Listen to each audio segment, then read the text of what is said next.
You, John Fitzgerald Kennedy, do solemnly swear I, John Fitzgerald Kennedy, do solemnly swear that you will faithfully execute the office of President of the United States that I will faithfully execute the office of President of the United States and will, to the best of your ability, and will, to the best of my ability, preserve, protect, and defend the Constitution of the United States. preserve, protect, and defend the Constitution of the United States. So help you God. So help me God.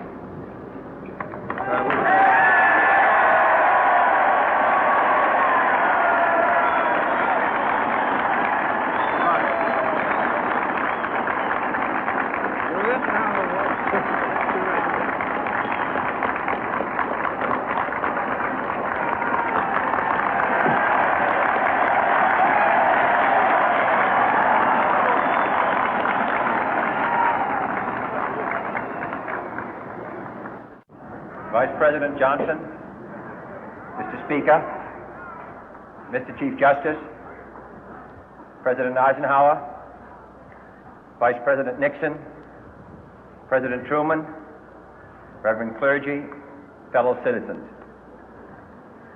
We observe today not a victory of party, but a celebration of freedom, symbolizing an end as well as a beginning, signifying renewal as well as change.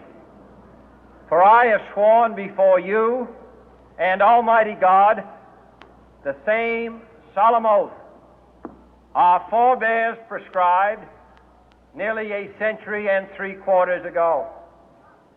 The world is very different now, for man holds in his mortal hands the power to abolish all forms of human poverty and all forms of human life. And yet the same revolutionary beliefs for which our forebears fought are still at issue around the globe.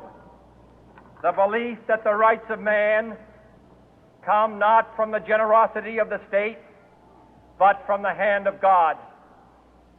We dare not forget today that we are the heirs of that first revolution.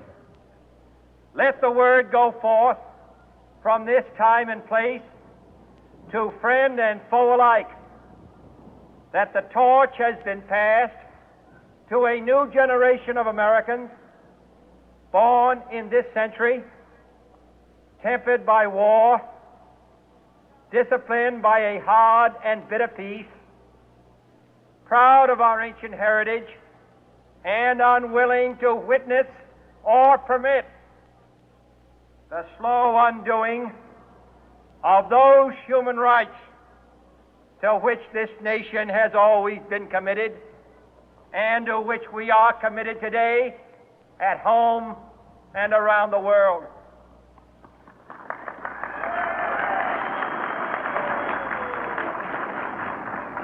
Let every nation know, whether it wishes us well or ill, that we shall pay any price, bear any burden, meet any hardship, support any friend, oppose any foe to assure the survival and the success of liberty.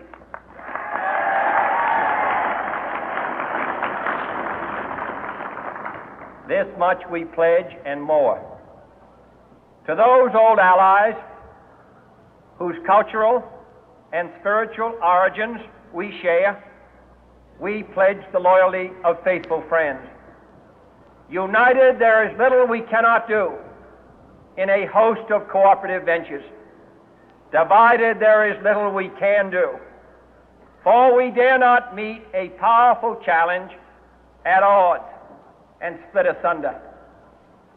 To those new states whom we welcome to the ranks of the free, we pledge our word that one form of colonial control shall not have passed away, merely to be replaced by a far more iron tyranny. We shall not always expect to find them supporting our view, but we shall always hope to find them strongly supporting their own freedom, and to remember that in the past, those who foolishly sought power by riding the back of the tiger ended up inside.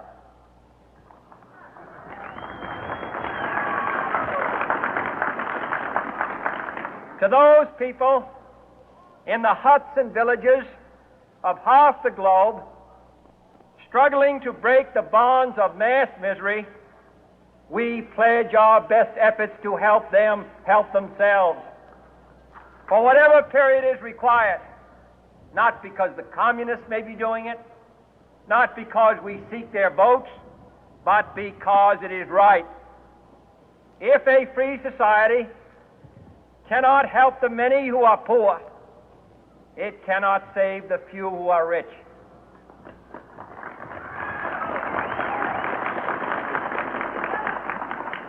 To our sister republics south of our border, we offer a special pledge to convert our good words into good deeds, in a new alliance for progress, to assist free men and free governments in casting off the chains of poverty. But this peaceful revolution of hope cannot become the prey of hostile powers. Let all our neighbors know that we shall join with them to oppose aggression or subversion anywhere in the Americas. And let every other power know that this hemisphere intends to remain the master of its own house.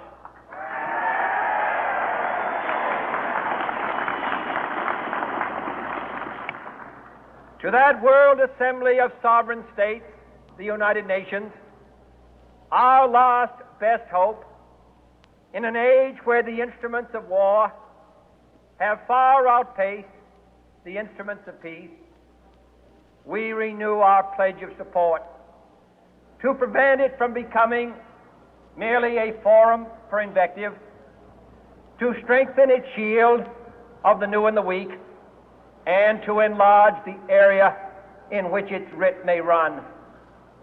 Finally, to those nations who would make themselves our adversary, we offer not a pledge, but a request that both sides begin anew the quest for peace. Before the dark powers of destruction, unleashed by science, engulf all humanity in planned or accidental self-destruction, we dare not tempt them with weakness, for only when our arms are sufficient beyond doubt can we be certain beyond doubt that they will never be employed. But neither can two great and powerful groups of nations take comfort from our present course, both sides overburdened by the cost of modern weapons, both rightly alarmed by the steady spread of the deadly atom, yet both racing to alter that uncertain balance of terror that stays the hand of mankind's final war. So let us begin anew, remembering on both sides that civility is not a sign of weakness, and sincerity is always subject to proof. Let us never negotiate out of fear, but let us never fear to negotiate.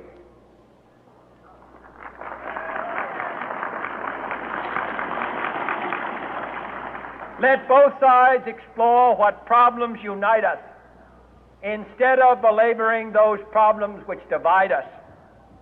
Let both sides, for the first time, formulate serious and precise proposals for the inspection and control of arms, and bring the absolute power to destroy other nations under the absolute control of all nations.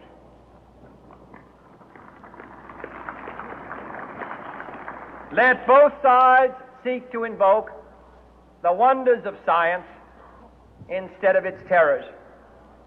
Together, let us explore the stars, conquer the deserts, eradicate disease, tap the ocean depth, and encourage the arts and commerce.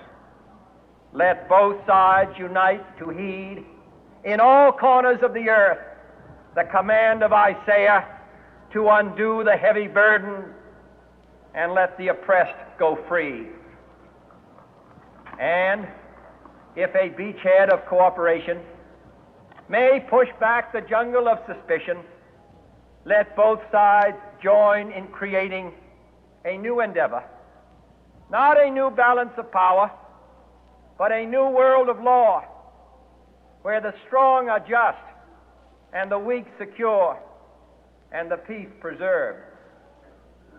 All this will not be finished in the first 100 days, nor will it be finished in the first 1,000 days, nor in the life of this administration, nor even perhaps in our lifetime on this planet. But let us begin.